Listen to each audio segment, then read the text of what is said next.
अभी आप लोग देख रहे होंगे कि सतलुज यमुना लिंक नहर काफ़ी चर्चा में बनी हुई है। और अभी हाल ही में हमारी सर्वोच्च अदालत यानी कि सुप्रीम कोर्ट ने पंजाब सरकार को उसके आदेश का अनुपालन करने की सलाह भी दी है। और उसने कहा है कि अपने हिस्से के सतलुज यमुना लिंक नहर के निर्माण कार्य को यथाशीघ्र पूरा करे। कौन? पंजाब। और न्यायालय ने केंद्र सरकार को भी इस विषय पर पंजाब और हरियाणा सरकारों के बीच संवादों के अनुवीक्षण का निर्देश दिया है। हालांकि हरियाणा सरकार ने नहर के अपने आधे हिस्से का निर्माण भी पूरा करा दिया है। तो सबसे पहले आप लोग पंजाब और हरियाणा चलिए, इसके बारे में हम लोग बात करते हैं। पहले देखिए, हमारा प्यारा भारत है, इसमें आप देखेंगे पंजाब आपको देखने को मिलेगा। और पंजाब की बात करें तो आप लोगों को इसकी राजधानी चंडीगढ़ देखने को मिलेगी। इसकी अंतर्राष्ट्रीय सीमा पाकिस्तान से लगती है। राज्यों में राजस्थान, हरियाणा, हिमाचल प्रदेश और जम्मू कश्मीर से लगती है। विधानसभा सीटों की बात करें तो यहाँ आप लोगों को विधानसभा सीटें देखने को मिलेंगी 117। कितनी? 117 सीटें हैं विधानसभा में। राज्यसभा में 7 सीटें हैं, लोकसभा में 13 सीटें हैं। 50,362 वर्ग किलोमीटर में फैला हुआ है आपका पंजाब। वहीं बात करें अगर हम लोग हरियाणा की, तो इसकी राजधानी अभी आप लोगों को चंडीगढ़ देखने को मिलेगी। इसकी सीमा पंजाब से लगती है, देखिए राजस्थान से लगती है। फिर आप देखते हैं कि आपकी दिल्ली हो गई, उत्तर प्रदेश हो गया और हिमाचल प्रदेश से लगती है। यहाँ आप देखेंगे विधानसभा में सीटों की बात करें तो 90 सीटें आपको देखने को मिलेंगी। कितनी? 90 सीटें आप लोगों को देखने को मिल जाएंगी। और विधानसभा में 90 सीटें हैं। राज्यसभा में आप देखिए 5 सीटें हैं, लोकसभा में 10 सीटें हैं। 44,212 वर्ग किलोमीटर में फैला हुआ है आपका हरियाणा। ये भी आप लोग याद रखिएगा। और देखिए यहाँ अगर हम लोग सतलज नदी की बात करें और यमुना नदी की बात करें तो आप सभी जानते हैं कि सतलज नदी तिब्बत से निकलती है। किससे? तिब्बत से निकलती है। और इसमें आप देखते हैं पौराणिक नाम इसका सुतुद्दी है और ये उत्तर भारत में बहने वाली सदानीरा नदी है। फिर आप देखते हैं कि पाकिस्तान चली जाती है। वहीं अगर हम लोग यमुना नदी की बात करें तो ये आप देखते हैं कि ये आप देखेंगे कि जो गंगा नदी है ना, उसकी सबसे सहायक बड़ी नदी है और इसकी टोटल लंबाई देखें तो 1436 किलोमीटर है। और ये उत्तरकाशी जिला उत्तराखंड से निकलती है, उत्तराखंड राज्य से, बंदरपुर चोटी से। और आप देखेंगे कि आपकी गंगा नदी में मिल जाती है। और इस मुद्दे की अगर हम लोग विवाद की जड़ देखें तो आप देखेंगे कि 1966 में हरियाणा को पंजाब से अलग करके एक राज्य बना दिया गया था। और इसके बाद 1981 का एक विवादास्पद जल बंटवारा समझौता इस विवाद की पूरी जड़ है। इसका अगर हम लोग ऐतिहासिक पहलू देखें तो आप देखेंगे कि 1960 में चलिए आप लोग, इस विवाद की शुरुआत भारत तथा पाकिस्तान के बीच सिंधु जल संधि से होता है, जिसके अंतर्गत भारत को रावी, ब्यास और सतलुज नदी के मुक्त एवं अप्रतिबंधित उपयोग की अनुमति दी गई थी। फिर आप देखते हैं कि 1966 में आइए, अविभाजित पुराने पंजाब से हरियाणा के निर्माण के बाद हरियाणा को उसके हिस्से का नदी जल प्राप्त करने में काफ़ी समस्याएं हुई। हरियाणा को सतलुज और उसकी सहायक नदी ब्यास के जल का हिस्सा प्रदान करने के लिए सतलुज को यमुना से जोड़ने वाली एक नहर SYL नहर की योजना तैयार की गई। फिर आप देखेंगे पंजाब ने हरियाणा के साथ जल साझा करने से यह कहते हुए इनकार कर दिया कि जल साझाकरण का यह निर्णय तटवर्ती सिद्धांत के खिलाफ है और जिसके अनुसार किसी नदी का जल केवल उस राज्य या राज्यों या फिर देश या देशों का है जहां से होकर नदी बहती है। फिर आप देखते हैं कि 1981 का समय आता है। दोनों राज्यों ने आपसी सहमति से जल के पुनः आवंटन पर सहमति भी जताई। फिर आप देखते हैं कि 1982 आता है। फिर आप देखेंगे कि 1982 में पंजाब के कपूरी गांव में 214 किलोमीटर लंबी सतलुज यमुना लिंक का निर्माण शुरू होता है। और इसी समय राज्य में आतंक का माहौल बनाने तथा राष्ट्रीय सुरक्षा को मुद्दा बनाने के विरोध में आंदोलन, विरोध प्रदर्शन और हत्याएं होती हैं। फिर आप देखते हैं कि 1985 का साल आता है। इस दौरान प्रधानमंत्री राजीव गांधी और तत्कालीन अकाली दल के प्रमुख ने जल साझाकरण मामले के आकलन के लिए एक नए प्राधिकरण के निर्माण पर सहमति व्यक्त की और इसमें एक समझौते पर हस्ताक्षर भी किए गए थे। फिर आप देखते हैं कि आगे चल के जल की उपलब्धता और बंटवारे का पुनर्मूल्यांकन करने के लिए सर्वोच्च न्यायालय के न्यायाधीश B बालकृष्ण इराडी की अध्यक्षता में इराडी प्राधिकरण की स्थापना की गई। फिर 1987 में इस प्राधिकरण ने पंजाब और हरियाणा के हिस्सों को क्रमशः आप देखिए 5 MAF और आप देखिए 3.83 MAF तक विस्तृत करने की सिफारिश की थी।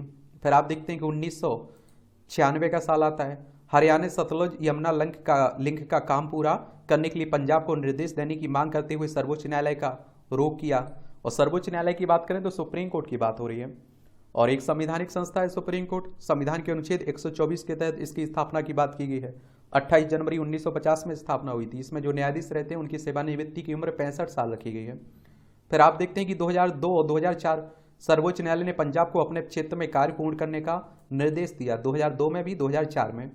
2004 में पंजाब विधानसभा में Punjab termination of agreement act पारित किया गया, और जिससे जल साझाकरण समझौता निरस्त हो गया, और इस तरह पंजाब में सतलुज यमुना लिंक का निर्माण बाधित हो गया। और आप देखेंगे 2016 में सर्वोच्च न्यायालय ने 2004 के Punjab termination of agreement act की वैधता का पर निर्णय लेने के लिए राष्ट्रपति संदर्भ आप देखेंगे कि 143 पर सुनवाई शुरू की, और पंजाब द्वारा नदी जल को साझा करने की वचनबद्धता के उल्लंघन को देखते हुए उक्त अधिनियम को संवैधानिक रूप से अवैध करार कर दिया। किसने? सुप्रीम कोर्ट ने।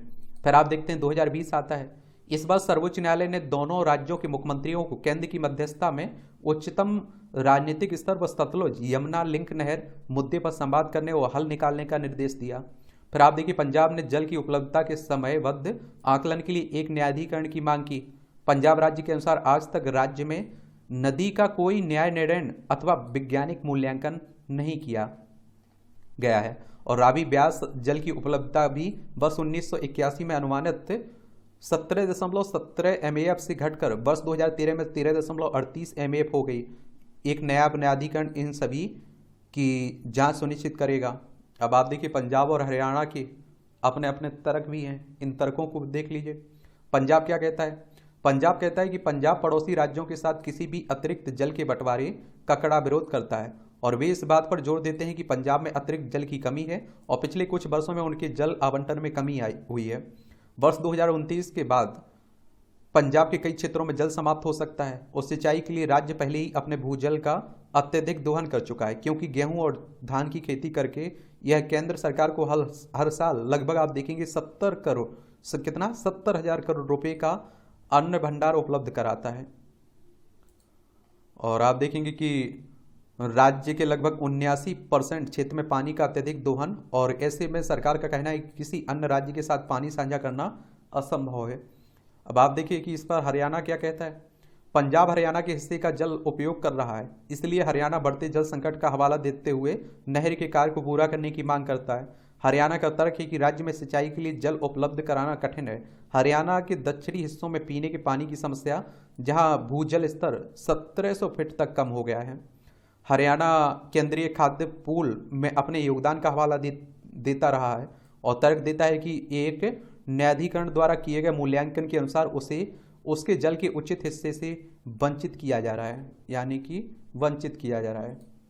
अब बात होती है कि सतलज यमुना लिंक नहर का इतना महत्व क्या है कि दोनों में लड़ाई चल रही है इसको लेकर। तो एक समान जल बंटवारे की सुविधा, तो SYL नहर का उद्देश्य हरियाणा और पंजाब के बीच आप देखेंगे कि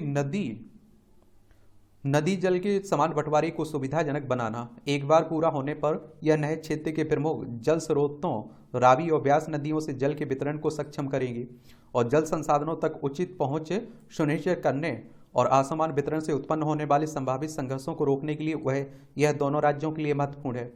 दीर्घकालिक जल विवाद का समाधान, तो यह हरियाणा और पंजाब के बीच लंबे समय से चले आ रहे जल विवादों का समाधान कर सकता है। इसका उद्देश्य जल हस्तांतरण के लिए एक सुगम मार्ग प्रदान करके जल आवंटन और उपयोग से संबंधित असहमति को सुलझाना है, जो दशकों से चली आ रही है।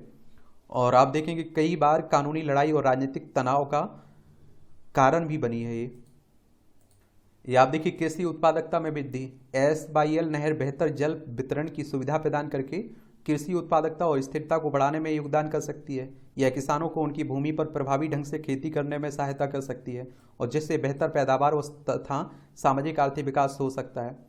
सामाजिक और आप देखेंगे कि आर्थिक विकास, तो SYL नहर दोनों राज्यों में समग्र सामाजिक आर्थिक विकास को बढ़ावा देने में महत्वपूर्ण भूमिका निभा सकती है। शहरीकरण, औद्योगिकरण और समग्र विकास के लिए जल तक निर्बाध पहुंच आवश्यक है, जिससे आप देखिए विभिन्न क्षेत्रों को लाभ होता है तथा लोगों के जीवन की गुणवत्ता में सुधार होता है इससे। तो इस तरह से आप देखेंगे कि यही कहानी है आपके किसकी, सतलुज यमुना लिंक नहर की। इसके बारे में इतने पॉइंट याद रखिएगा, अगर क्वेश्चंस पूछा जाएगा तो आसानी से आप लोग उसका जवाब दे पाएंगे। आप लोग पढ़ते रहिए, मेहनत करते रहिए, मेरी तरफ से शुभकामनाएं हैं आप लोगों को। कोई सवाल हो आपका, सुझाव हो मेरे लिए, तो आप लोग बता सकते हैं।